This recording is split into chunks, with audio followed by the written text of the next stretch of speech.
So most of us started our shooting education with something similar to this. It's an old BSA air rifle, which David the cameraman stole from his father-in-law. I started on something very similar when I was a young lad of about 10 or 11 years old, shooting paper targets in the garden. They still do a great job for most people, for youngsters who want to get involved in shooting. You can learn all the essential skills, be it gun safety, handling, accuracy, and most importantly, fieldcraft. All the types of skills that are going to be applicable as you progress through your shooting life. So we're going to have a go with this and see how it cuts the mustard. And then we're going to have a look at something which is a little bit more up to date. Okay, so we can see it's pretty accurate. You know it's going to roughly put the shot in the right spot, but is something like this, an old gun like this, still suitable for hunting? Let's find out.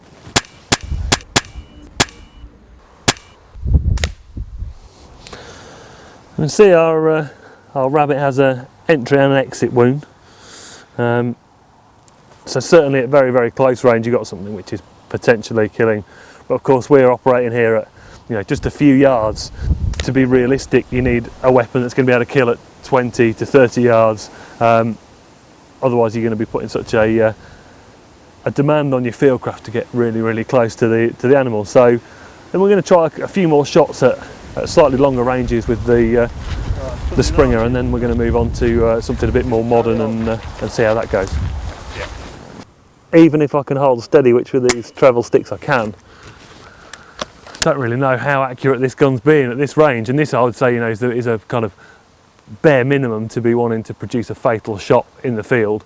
So even at the minimum killing range, we've kind of reached the limits of what's possible with an old-fashioned air rifle with iron sights. I'm sure there's people that are kind of more skillful and more dedicated than me with this kind of weapon that can do better, but I wouldn't want to be taking this hunting. I think that's the bottom line.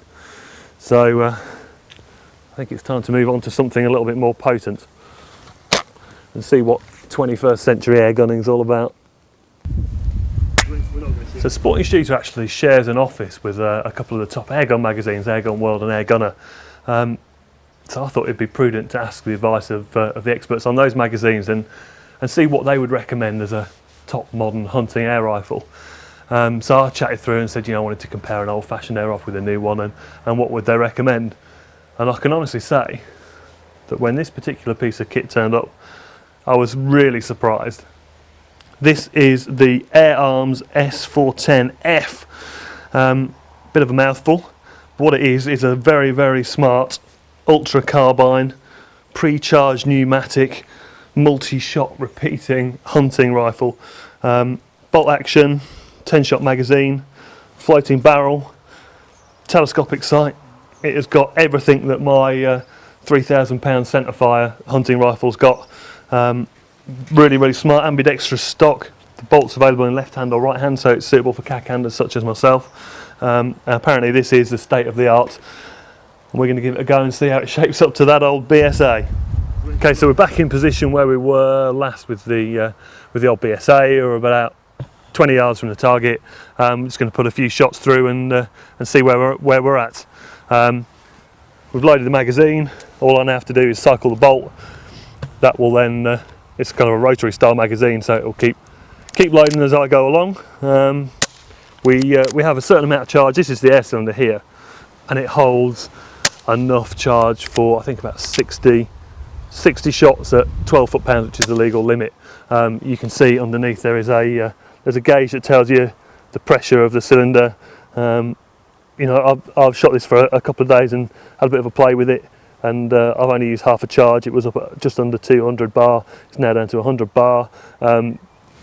To charge it up, you just unscrew the fore end. There's an adapter there. If you've got a dive bottle, that's the way to do it. I've just got a hand pump which I nicked out of the office. Borrowed out of the office, Phil. I borrowed it. It's quite physical to use, but it pumps it up in no time at all. And once it is loaded and charged, you're ready to go hunting. 60 shots. If you're out hunting, that could be 3 or 4 trips, no problem at all. So it's not the kind of thing you have to do every day. So let's give it a go, see how we get on.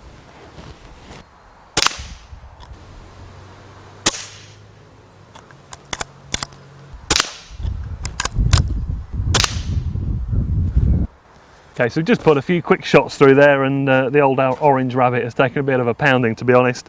Shooting impressions, really easy to use. The bolt's nice and slick. You need to give it quite a firm pull to cycle it through, which is a bit different to a centerfire, which is a smoother action. But the rotary magazine works very, very well. It's got a safety catch here, you can see, slide through safety catch on the trigger, which is a nice touch, something that obviously the BSA didn't have. The trigger itself is a 2-stage trigger. You can take up the first stage and then you're on your shooting position, which is great for when you're hunting, because you can take up the slack, hold, and then when you're happy with your point of aim, release it. The telescopic sight allows us to zoom right in. You can see your point of impact on the target. Really, really keen to take this out hunting now. Even if you just wanted something for target shooting in the garden or for introducing people to shooting, there's no recoil with this. You can get a silencer as an option for it as well, which apparently makes it very, very quiet. But it's just really nice, really sweet to shoot. So yeah, watch out the local rabbit population. I'm coming to get you.